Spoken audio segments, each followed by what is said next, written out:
was été précieuse et nous a permis ces for the dernières fight années, against y terror, compris ces dernières including semaines, in the Sahel d'avoir des in résultats Africa. extrêmement concrets. And that enabled us to Et donc, have nous some very continuerons là concrete aussi results, d'œuvrer including ensemble. over the Je past pourrais few weeks. également passer and we'll l'après-midi continue de to concert avec work vous à together. égrener tous I les sujets could sur lesquels carry nous on travaillons ensemble, during the de entire l'Indo-Pacifique afternoon. et plus We could talk about particulièrement the la Indo-Pacific, réorganisation de the notre présence dans way l'océan Indien. particularly we're Je voudrais avoir un reorganizing mot our pour, presence in the Indian au Ocean. fond, peut-être remettre les choses dans le bon ordre.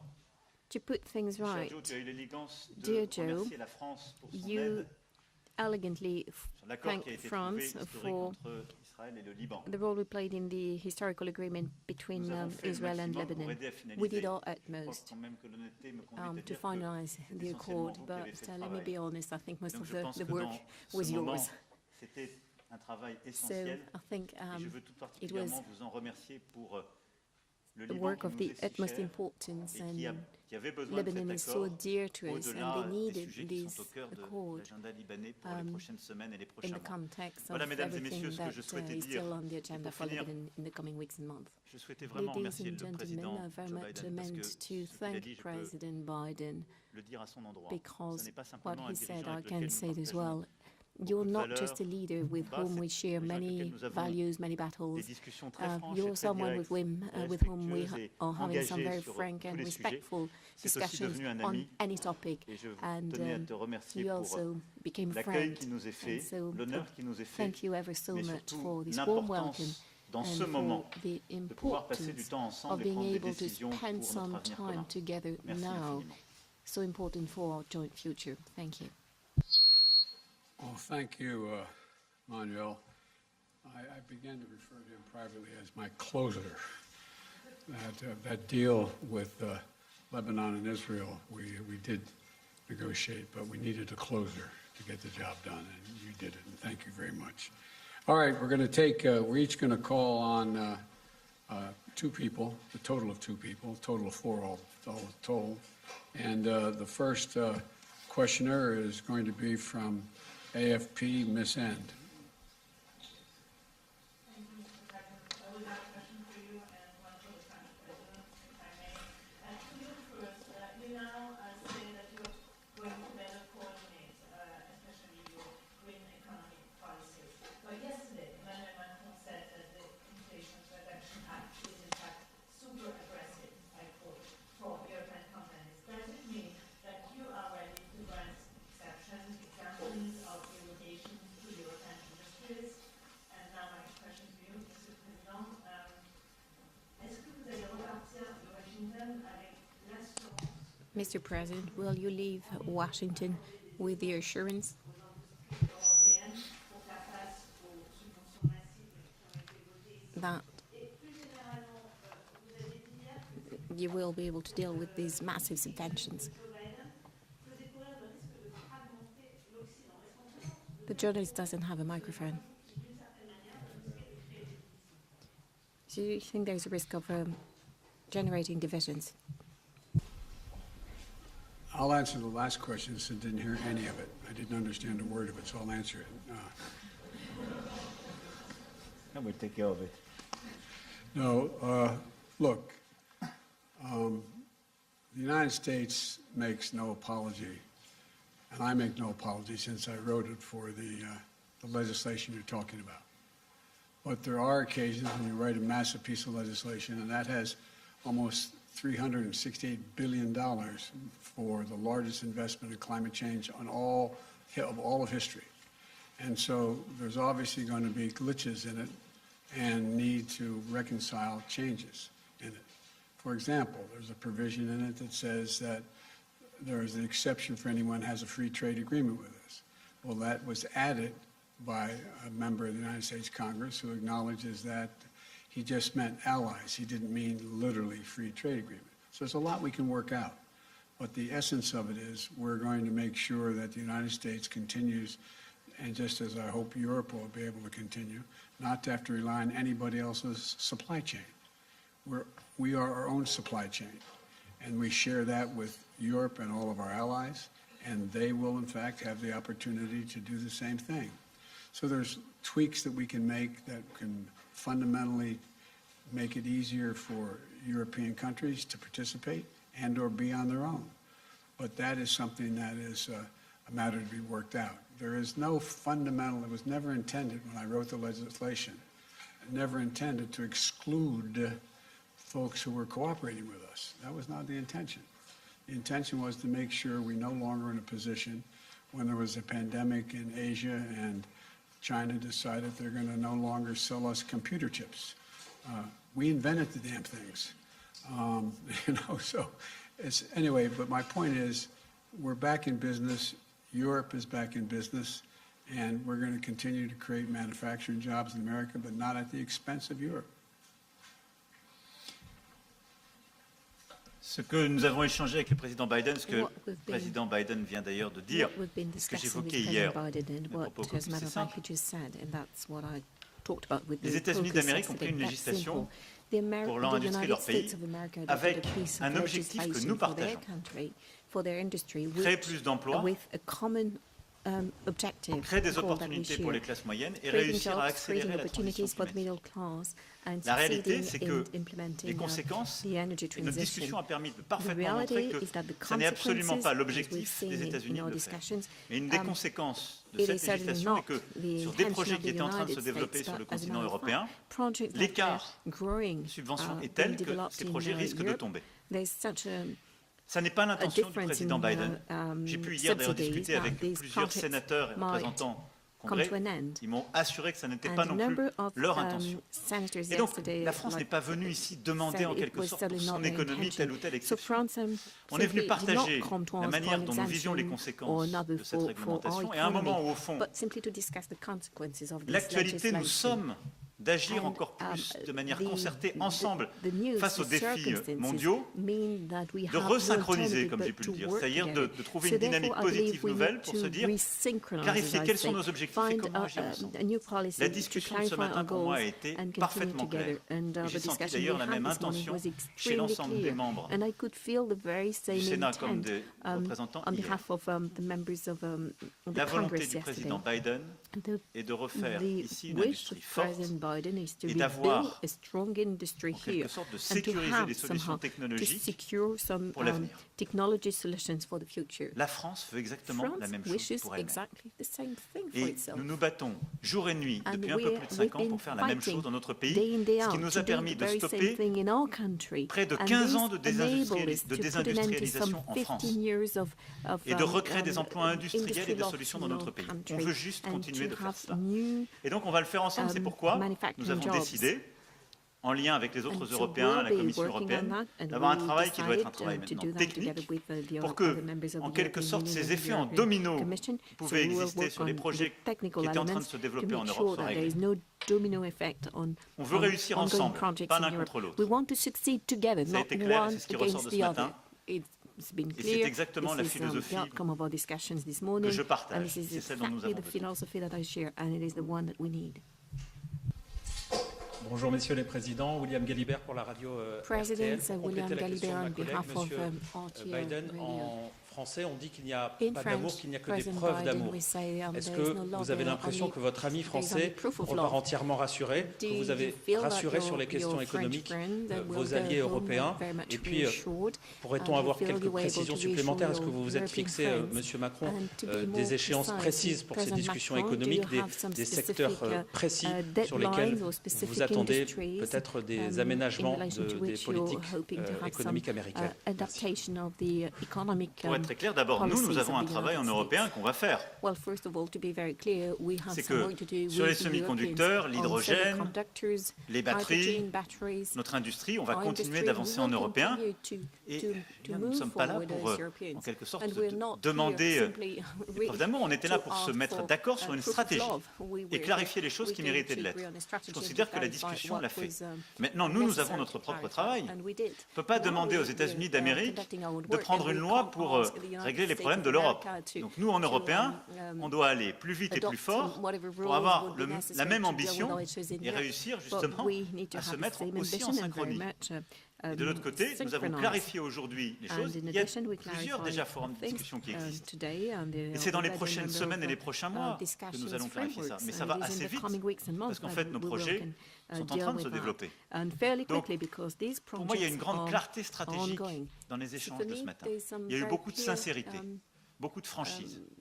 Et donc à partir de là, je considère que les discussions des prochains jours qu'il y aura déjà avec la Commission européenne, les discussions qu'on aura dans les prochaines semaines, en lien étroit avec nos partenaires allemands, nos autres partenaires européens et la Commission et l'administration américaine, vont permettre de clarifier sans difficulté ce sujet.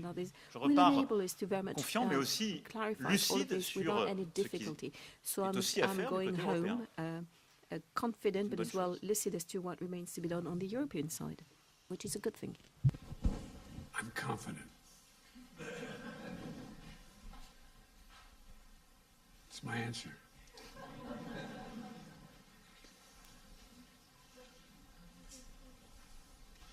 Okay, who's the next question? Got my list here. Is it my turn to call on someone? Right? Okay, how about NPR, Tom Marquis? Thank you, Mr. President. I have a domestic question for you, and then, Mr. Macron, I have a question for you about Ukraine. But first, President Biden, do the freight rail workers deserve more than 1 day of paid sick leave, like millions of Americans have? And if so, why didn't you negotiate for that when you were helping to negotiate that contract that you now want Congress to impose? I love you guys. I negotiated a contract no one else could negotiate. The only thing that was left out was whether or not it was paid leave. You know, I've been trying to get paid leave, not just for rail workers, for everybody. But that other team, they're called the Republicans, they voted against it. They said we couldn't do it. We're one of the few nations in the world that don't have paid leave for our workers. And so what we're doing is we can't afford to have, and by the way, in the meantime, they got a 45% increase in salary, et cetera. There's a lot of good things that happened in that. And in fact, this shuts down over the question of 1 to 5 paid, or 7 or 9, or whatever the numbers would be negotiated of paid leave days. It's going to immediately cost 750,000 jobs and cause a recession.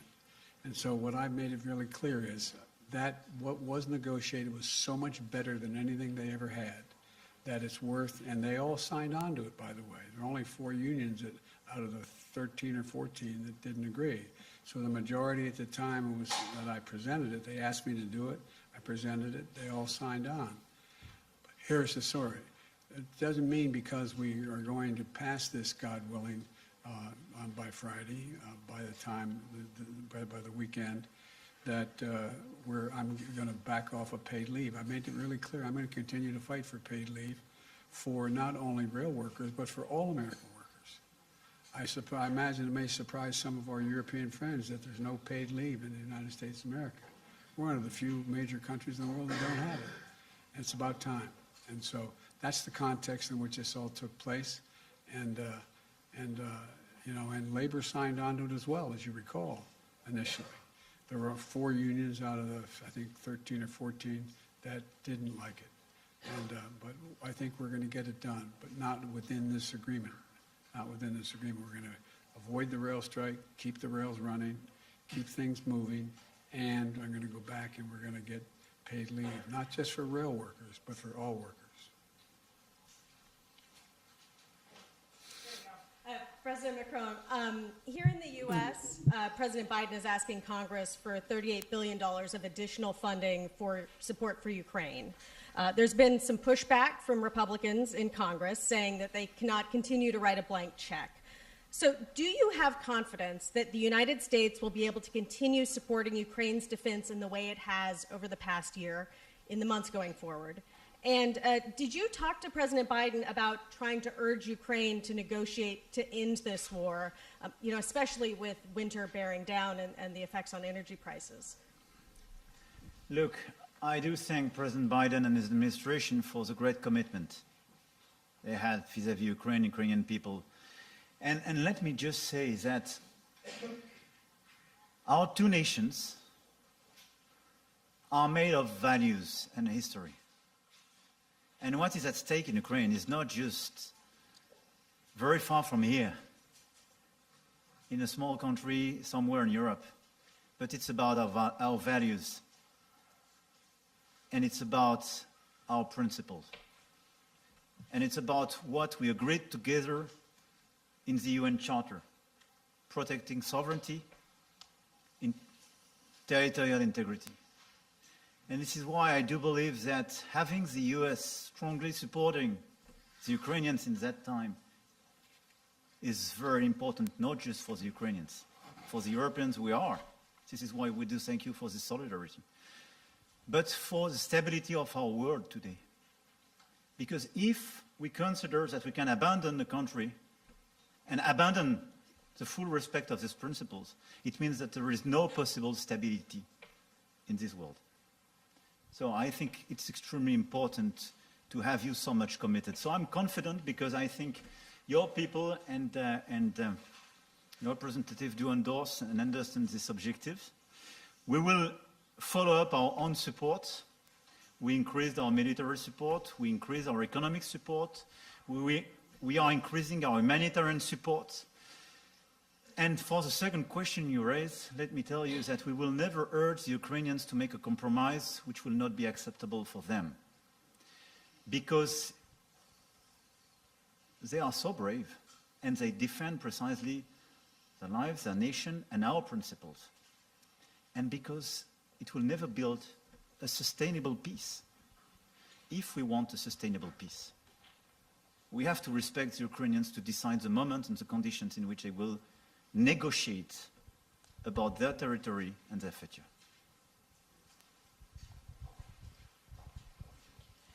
This will be the last question.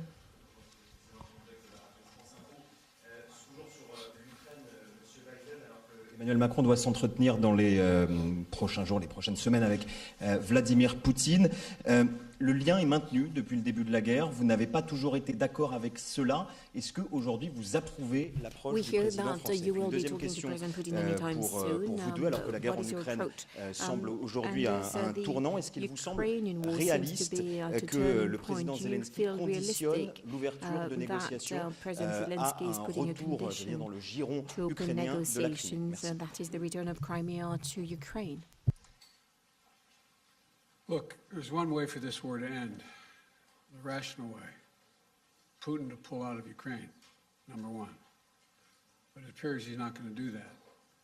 He's paying a very heavy price for failing to do it, but he's inflicting incredible carnage on the civilian population of Ukraine, bombing nurseries, hospitals, children's homes. It's sick what he's doing. But the fact of the matter is, I have no immediate plans to contact Mr. Putin. Mr. Putin is, let me choose my words very carefully. I'm prepared to speak with Mr. Putin if, in fact, there is an interest in him deciding he's looking for a way to end the war. He hasn't done that yet. If that's the case, in consultation with my French and my NATO friends, I'll be happy to sit down with Putin to see what he has in mind. He hasn't done that yet. In the meantime, I think it's absolutely critical what Emmanuel said. We must support the Ukrainian people. The idea that Putin is ever going to defeat Ukraine is beyond comprehension. Imagine them trying to occupy that country for the next 2, 5, 10, 20 years, if they could. He's miscalculated every single thing he initially calculated. He thought he'd be greeted with open arms by the Russian-speaking portions of the Ukrainian population. Go back and read his speech when he invaded, when I said they were going to invade, and they did when we said they were. Go back and read the speech he made. He talked about him with needing to be another Peter the Great. He talked about the need for the people that Kyiv is the mother lode of Russian identity in the beginning, et cetera, et cetera. He's just miscalculated across the board. And so the question is, what is his decision? How does he get himself out of the circumstance he's in? I'm prepared, if he's willing to talk, to find out what he's willing to do, but I'll only do it in consultation with my NATO allies. I'm not going to do it on my own. Thank you. Sur la question que vous posez et les préconditions, regarding your question and the preconditions or the conditions set by the Ukrainian president, I believe that what is important for all of us to look at is that as Ukraine is resisting de subir des attaques sur ses infrastructures civiles, de mener des contre-offensives. Le président Zelensky a proposé un plan de paix en 10 points. Et je pense que notre devoir, c'est d'engager le travail avec lui, parce qu'il y a une vraie volonté de la part des Ukrainiens d'aller sur le terrain de la discussion. Et nous le reconnaissons et nous le saluons. Et je peux ici vous dire, pour avoir été pendant plusieurs années responsable du suivi de ce qu'on appelait le format Normandie, et donc de la mise en œuvre des accords de Minsk. La dernière réunion qu'il y a eu entre le président Zelensky et le président Poutine, elle date, c'est d'ailleurs la seule, de décembre 2019. Et nous étions à cette époque-là avec la chancelière Merkel. Je peux vous dire que j'ai vu un président sincère qui voulait discuter et négocier. Et le président Zelensky, depuis son élection jusqu'au mois de février dernier, il n'a eu de cesse de vouloir négocier. Celui qui a décidé de lancer une guerre, c'est le président Poutine. J'en ai été le témoin direct, y compris par le déplacement que j'ai pu faire en Russie et en Ukraine au début du mois de février. Donc il est légitime que le président Zelensky ait des préconditions pour négocier. Maintenant, nous devons travailler la substance de ce qui peut être à terme un accord de paix. Et ensuite, c'est l'évolution des prochaines semaines et des prochains mois qui nous dira le moment qui est le bon et le choix des Ukrainiens. Une fois qu'on a dit ça, je continuerai en effet à parler au président Poutine, et d'ailleurs, on s'en a entretenu ce matin avec le président Biden, parce que nous avons constamment essayé aussi d'éviter des escalades et d'obtenir des choses très concrètes. Et donc en particulier, j'aurai une discussion sur la question de la sûreté et de la sécurité des centrales nucléaires dans les zones contestées, en particulier celle de Zaporizhzhia, parce que je pense que le travail que la France mène depuis plusieurs mois, et d'ailleurs depuis le début du conflit, rappelez-vous, on l'a fait dès le mois de mars, sur la centrale de Tchernobyl, en soutien du très bon travail fait par l'AIEA et son directeur général, M. Grossi, est important. Donc il faut continuer de faire cela et d'engager. Nous continuerons. Voilà. Merci beaucoup. Thank you so much. Ladies and gentlemen, distinguished guests, please remain in your seats until the official delegations have departed.